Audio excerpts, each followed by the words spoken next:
મારા બધા જ મિત્રોને નમસ્કાર. કેમ છો બધા મિત્રો? મજામાં? મિત્રો હું પણ મજામાં છું. તો આજે ફરીવાર નવા વિડીયોમાં, નવા વ્લોગમાં હું મારા બધા જ મિત્રોનું હાર્દિક સ્વાગત કરું છું.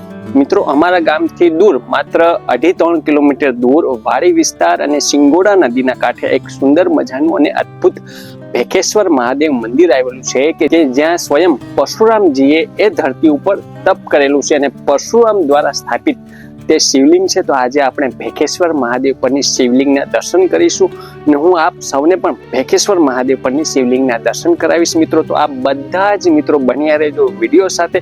તો ચાલો મિત્રો, આજના આપણા આ વિડીયોની શરૂઆત કરીએ.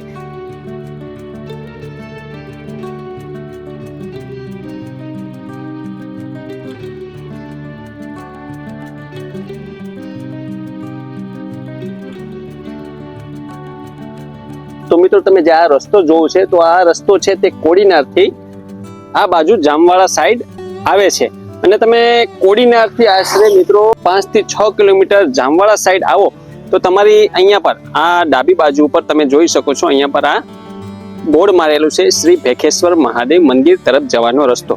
તો અહીંયાથી આ મિત્રો વાડી વિસ્તાર છે. અહીંયાથી તમે અંદર જાશો 1 કિલોમીટર જતા 1-1.5 કિલોમીટર અહીંયા પર ભેખેશ્વર મહાદેવ મંદિર આવશે. તો ચાલો મિત્રો આપણે જઈએ. તો જોઈ શકો છો મિત્રો, આપણે આ વાડી વિસ્તારના રસ્તા તરફ જઈ રહ્યા છીએ. અહીંયા પર બાઇક અથવા 4 વ્હીલ પણ તમે લાવી શકો છો. રસ્તો એટલો બધો કઈ ખરાબ જ નથી, પણ ધીમે ધીમે તમે પહોંચી જશો.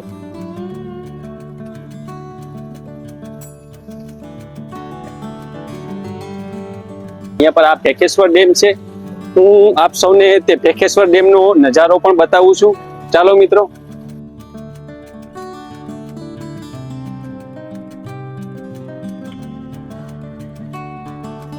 તો મિત્રો, તમે જોઈ શકો છો મારી પાછળ આ જે તમે વ્યૂ જોઈ રહ્યા છો, આ ભેખેશ્વર ડેમ છે.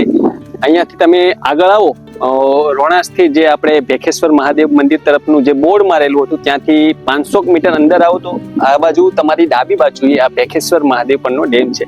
તમે જોઈ શકો છો મિત્રો, કેટલી સુંદર મજાની જગ્યા છે. આ એકદમ શાંતમય વાતાવરણ છે અને સુંદર મજાની જગ્યા છે. મિત્રો, અત્યારે ડેમના પાટિયા ઓવરઓલ બધા ખુલ્લા મૂકવામાં આવ્યા છે. ચોમાસાની સિઝનને કારણે ગમે ત્યારે પાણી છે, ઉપરવાસમાં વરસાદ હોય તો આવે છે, એટલે બધા પાટિયાઓ છે તે ખુલ્લા મૂકવામાં આવ્યા છે.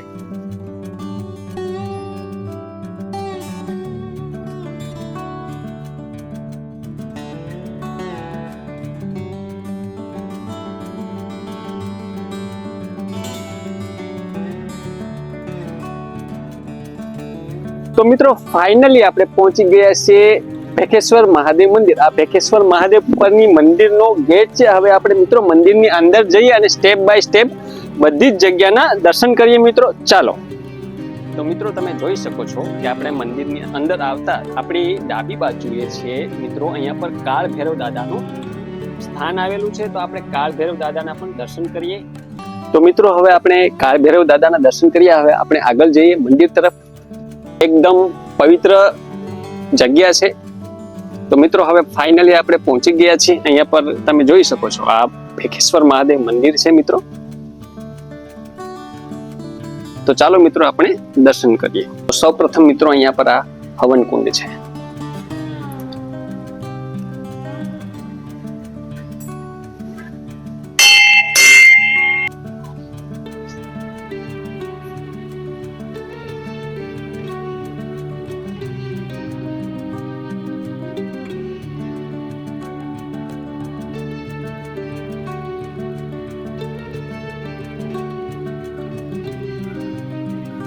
મિત્રો, એક લોકવાયકા મુજબ અહીંયા પર આ શિવલિંગ છે કે જે સમયે પરશુરામ અને રામા અવતાર બંને અવતાર એક સાથે ચાલી રહ્યા હતા, એ સમયે ભગવાન પરશુરામજીએ આ ધરતી ઉપર તપ કરી અને અહીંયા પર આ પરશુરામ દ્વારા આ શિવલિંગ છે તેની સ્થાપના કરવામાં આવેલી હતી.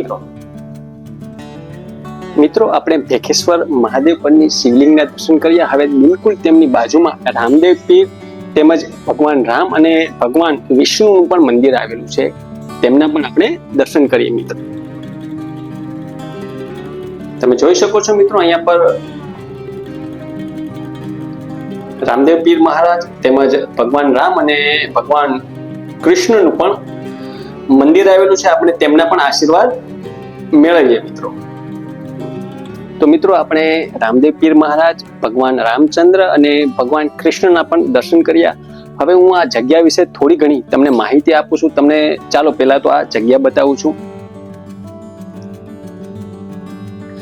તમે જોઈ શકો છો મિત્રો, ખૂબ જ સુંદર મજાની અને ઐતિહાસિક મિત્રો આ જગ્યા છે.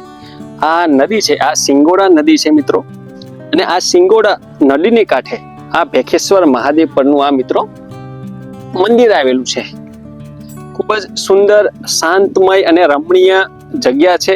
અને આ ધરતી છે, આ ધરતી ઉપર પરશુરામજી આવીને અને અહીંયા પર તપ કરેલું છે તેવું પણ એક લોકવાયકા મુજબ કહેવામાં મિત્રો આવે છે.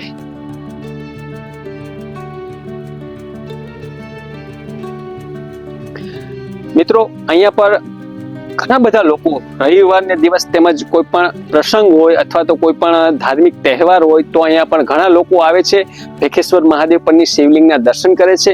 અહીંયા પણ આ સુંદર મજાની મિત્રો અહીંયા પર આ જગ્યા છે તો ઘણા લોકો અહીંયા પર પોતાના ફોટોગ્રાફી માટે પણ અહીંયા આવે છે અને ફોટોગ્રાફી કરે છે અને ત્યારબાદ મિત્રો તે જાય છે. હવે હું તમને મિત્રો બે એવી પણ જગ્યા છે કે જે ભોયરાની અંદર આવેલ છે. એક ભોયરાની અંદર આપણા દત્તાત્રેય ભગવાનનું મંદિર આવેલું છે અને એક બીજું એક ભોયરું છે કે જ્યાં ભગવાન શંકરની શિવલિંગ છે. તો આપણે તેના પણ આપણે દર્શન કરીએ મિત્રો. ચાલો મિત્રો હવે અહીંયાથી આપણે આગળ જઈએ. અહીંયા પર આપણે જે આ મંદિર છે તમે જોવ છો, આ મંદિરની બિલકુલ નીચે અહીંયા પર આ પગથિયા છે, આગળ એક ભોયરું છે કે જ્યાં ભગવાન શંકરની શિવલિંગ છે. આપણે તેમના પણ દર્શન કરીએ.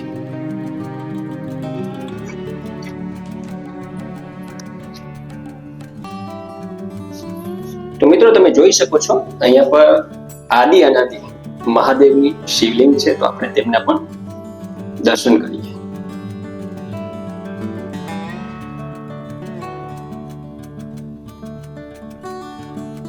તો મિત્રો હવે આપણે આગળ જઈએ કે જ્યાં હોલ છે તેની નીચે દત્તાત્રેય ભગવાનનું મંદિર આવેલું છે. અહીંયા પર તમે જોઈ શકો છો. આગળ આવીએ મિત્રો તો આપણી ડાબી બાજુએ મહાકાળી માનું સ્થાનક છે.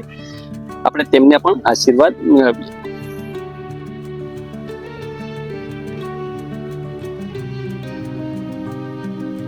તો ચાલો મિત્રો હવે આપણે હોલની અંદર જઈએ કે જ્યાં ગુફા આવેલી છે અને ત્યાં પર દત્તાત્રેય ભગવાનનું મંદિર આવેલું છે, સ્થાનક આવેલું છે.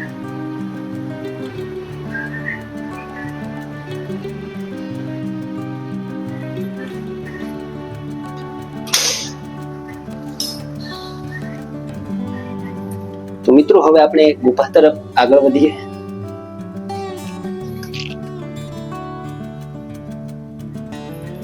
તો મિત્રો આપણે ફાઇનલી અંદર પહોંચી ગયા છે. મિત્રો અહીંયા પર આ ગુફા છે અને અહીંયા પર તમે જોઈ શકો છો દત્તાત્રેય ભગવાન બિરાજમાન છે. તો આપણે તેમના પણ આશીર્વાદ મેળવીએ.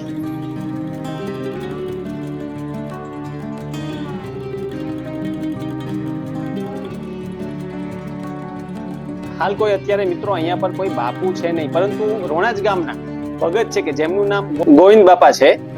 એ આ મંદિરની રોજ સવાર સાંજ અહીંયા પર સેવા પૂજા કરે છે. તેમજ અહીંયા પર આવતા દર્શનાર્થીઓને ચા પાણી આપે છે, તેમજ તેમને મીઠો આવકારો આપે છે. અને જે કોઈ દર્શનાર્થીઓ આસપાસના ગામડાના લોકો અથવા કોડીનાર તાલુકાના અથવા તો વાડી વિસ્તારના લોકો, એ લોકો અહીંયા ઘણી વખત હવન પણ કરે છે અને સત્યનારાયણ ભગવાનની કથા પણ કરવા આવે છે. તો તેમને અહીંયા પરથી જે પણ કાંઈ સાધન સામગ્રી છે તે તેમને આપે છે. તે કથાની અથવા તો હવનની જે વસ્તુઓ હોય છે, જે સામગ્રી હોય છે તે લઈને આવે છે. બાકી બાજોઠ, પાટલા, વાસણ તે બધું જ ગોવિંદ બાપા દ્વારા અહીંયા હોલમાંથી આપવામાં આવે છે. તો મિત્રો આપણે ખૂબ સરસ મજાના ભેખેશ્વર મહાદેવ પરની શિવલિંગના દર્શન કર્યા. સાથે સાથે તેમની બાજુમાં રામદેવ પીર મહારાજનું મંદિર હતું કે જેમાં રામદેવ પીર મહારાજ ભગવાન રામ અને ભગવાન કૃષ્ણનું પણ સ્થાનક હતું, તેમના પણ આપણે દર્શન કર્યા. સાથે સાથે આપણે ભોયરામાં જે શિવલિંગ હતી તે શિવલિંગના દર્શન કર્યા અને જે હોલની અંદર નીચે ભોયરામાં દત્તાત્રેય ભગવાનનું મંદિર હતું તે ભોયરાની અંદર દત્તાત્રેય ભગવાનના પણ દર્શન કર્યા. ઓવરઓલ મિત્રો આપણે બધી જ જગ્યાના દર્શન કર્યા અને આપણે ગોવિંદ બાપા ભગતને પણ મળ્યા કે જે હાલ અત્યારે અહીંયા પર કોઈ પૂજારી ના હોવાથી ગોવિંદ બાપા ભગત છે, રાવલિયા છે પોતે, કે જે અહીંયા પર ભેખેશ્વર મહાદેવ મંદિરે રોજ સવાર સાંજ ભેખેશ્વર મહાદેવ પરની શિવલિંગના પૂજાપાઠ કરે છે અને અહીંયા પર આવતા દર્શનાર્થીઓને ચા પાણીની વ્યવસ્થા પૂરી કરી આપે છે. સાથે સાથે મિત્રો અહીંયા પર આજુબાજુના જે કોઈ લોકો દર્શનાર્થીઓ અહીંયા આવે છે કે જેમને અહીંયા પર હવન કરવાનું હોય છે અથવા તો સત્યનારાયણ ભગવાનની કથા કરે છે, તેમને તે ઠામ વાસણ તેમજ બાજોઠ તેમજ ખુરચી તે બધું અહીંયા હોલની અંદરથી એટલે કે મંદિરની અંદરથી આપવામાં આવે છે અને બાકી બધીની સામગ્રી છે તે દર્શનાર્થીઓ લઈને આવી છે. તો મિત્રો ખૂબ જ સુંદર મજાની જગ્યા છે. આપ પણ એકવાર જરૂરથી ભેખેશ્વર મહાદેવ પરની શિવલિંગને દર્શન કરવા પધારજો. વિડીયો સારો લાગ્યો હોય તો લાઈક કરજો, શેર કરજો અને અન્ય લોકોને પણ મિત્રો મોકલજો કે જેથી કરી અન્ય લોકો પણ અહીંયા પર ભેખેશ્વર મહાદેવ પરની શિવલિંગના દર્શન કરવા આવી શકે. મિત્રો આ મંદિર કોડીનાથથી ઓલમોસ્ટ 7 કિલોમીટર દૂર, રોણાસથી 2 કિલોમીટર દૂર વાડી વિસ્તારની અંદર સિંગુડા નદીને કાંઠે આવેલું છે. મિત્રો આભાર.